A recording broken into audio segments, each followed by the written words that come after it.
3월 27일 새벽기도 시작하도록 하겠습니다. 29차 세계선교대회에 헌신 예배 드렸던 거 정리하도록 하겠습니다. 고린도라는 제목으로 사도행전 18장 말씀 주셨습니다.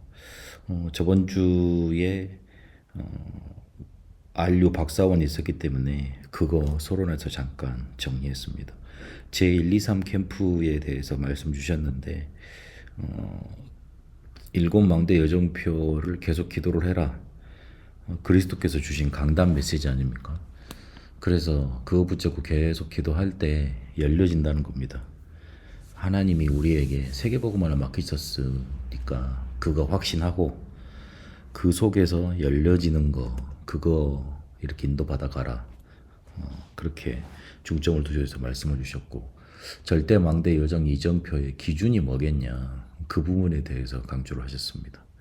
제1캠프는 성령 인도 받는 겁니다. 그래서 절대망대가 서게 되는 겁니다.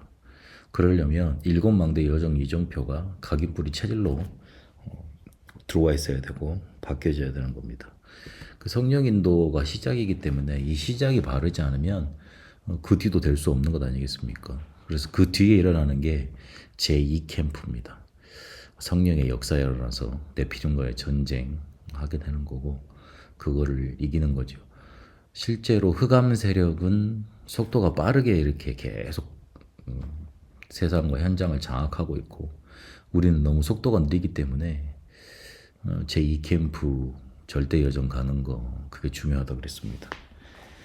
그래서 절대 여정을 가기 위해서 그 절대 여정을 가다 보면 7포인트의 사람들이 하나님이 준비해 놓으셨다. 그걸 찾는 게 기준이다. 그리고 제3캠프는 절대 예정표 세우는 것인데 7 시스템, 대로를 열 수 있는 7 시스템을 실제로 남기는 거 그거를 만들어내는 것이 기준이라고 그랬습니다. 그래서 이 메시지를 붙잡고 목사님들은 핸드북을 삼을 정도로 중요한 메시지라고 하시면서 우리가 감격과 감사, 설레임 속에서 일곱 망대 여정 이정표를 계속 누려가야 된다. 일곱 망대 여정 이정표가 간절함으로 우리에게 붙잡혀야 된다. 그 부분 강조하시면서 말씀 나누셨습니다. 이 제1, 2, 3 캠프를 가장 잘 이해했던 사람이 그리고 실현시켰던 사람이 바울입니다. 그래서 이 바울을 가장 잘 도와서 세계복음화까지 로마 복음화까지 같이 갔던 사람은 또한 브리스가 부부였습니다. 이 두 사람들을 어떻게 만나게 하셨냐면 하나님이 만나게 하신 겁니다. 아테네에서 전도 어찌 보면 실패를 하고 온 바울 그리고 로마에서 추방당한 브리스가 부부 이 두 사람들을 하나님이 만나게 하신 겁니다. 서로에게 하나님이 붙이신 겁니다. 사도행전 2장 10절에 보면 15개 나라에서 온 유대인들이 나오면서 로마에서 온 나그네라는 그런 표현이 나옵니다. 브리스길라 아굴라 부부는 아마도 이 마가다락방 현장에 참여가 됐거나 아니면 거기서 은혜 받고 온 사람들한테 복음을 받고 훈련을 받았을 그런 가능성이 있습니다. 시작이 중요합니다. 완전한 성령 역사 인도 체험되면 바르게 시작되게 되어 있습니다. 1캠프가 바로 그렇게 중요한 겁니다. 그런데 사도행전 18장 1절 4절까지 보니까 어찌 보면 이 두 사람들이 전환점을 맞이하게 됩니다. 실패를 하게 됐습니다. 그런데 전도자를 만납니다. 그래서 그 실패가 실패로 끝난 게 아니고 전도자를 만난 하나님의 응답이 되었던 겁니다. 거기에서 어떤 일이 벌어지냐면 바울하고 사역을 하다가 계속 회당에서 이렇게 메시지 전하고 하다가 사도행전 18장 24절 28절에 보니까 아볼로를 만나게 됩니다. 지금 말하는 부교역자죠. 근데 이 아볼로가 예수에 관한 것만 알고 있으니까 불러다가 하나님의 도에 대해서 이렇게 자세히 더 설명을 해줍니다. 아볼로가 감람산과 마가다락방에 체험은 없었던 거잖아요. 그 메시지는 못 들었던 거잖아요. 그래서 성경적인 전도에 대해서 이 하나님의 나라가 어떤 것인가에 대해서 실제로 자세히 메시지를 바로 전달합니다. 뭘 우리가 전도를 하는데 실제로 이 사람에게 많은 것을 보여줘야 되겠지만 더 중요한 건 메시지입니다. 모델도 보여줘야 되고 응답답게도 해줘야 되겠지만 실제로 그 사람을 변화시킬 수 있는 건 메시지입니다. 그래서 이 하나님의 도를 정확하게 푸는 메시지 전달을 브리스길라 아굴라 부부가 했다는 겁니다. 자기들도 그렇게 더 잘 누리고 있었다는 말 아니겠습니까? 정확하게 누리고 있었기 때문에 전달이 쉬웠던 겁니다.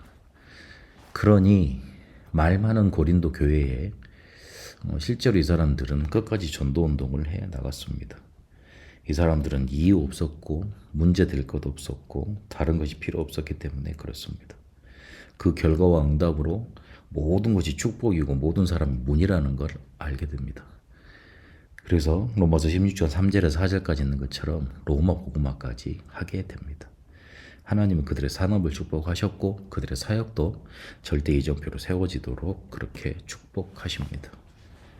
안류를 다녀오면서 어떤 응답을 가지고 오게 됐냐면 우리가 저번 주에 베트남 복음화의 규례 그거 있다. 우리 그거 가지고 기도 계속하자 그랬었는데 그거를 안류에 남겨야 되겠다. 그래서 베트남 복음화가 어떻게 시작됐고 어떤 과정을 거쳐서 또 어떤 마무리로 가야 될 것인지 메시지와 응답과 제자들을 기록해야 되겠고 그리고 실제로 베트남 교회가 서는 걸 우리가 기도로 준비해야 되겠다.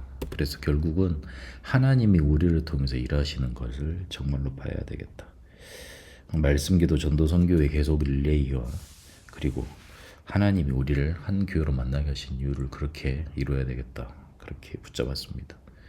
하나님은 우리에게 절대 망대 여정 이정표가 세워지길 원하시고 또 가길 원하시고 남기길 원하십니다. 일곱 망대 여정 이정표가 우리 속에 각인뿔이 체질되어져서 하나님이 7포인트 사람을 맡길 수밖에 없고 그걸 통해 7 시스템이 세워지는 것 하나님 원하십니다. 그래서 그것 잘 이해한 사람들을 하나님이 붙여주셨습니다. 그래서 그 응답 속에 여러분도 인도받게 되시고 하나님이 인도하셨던 그 흐름의 여정 속에 여러분 절대망대 여정 이정표 세우는 응답 넘쳐나게 되시기를 축복합니다. 살아계신 하나님 감사합니다. 우리를 통해서 절대망대 여정 이정표가 세워지게 하옵시고 실제로 하나님이 원하시는 성경의 제1, 2, 3 캠프가 성취되는 응답 누리고 받게 하옵소서. 그래서 우리에게 주신 베트남 복음화의 여정을 우리 후대에게 남기고 하나님이 이루어 가시는 걸 보게 하옵소서. 살아계신 우리 주 예수 그리스도 이름으로 기도합니다. 아멘. 개인 기도로 인도받도록 하겠습니다.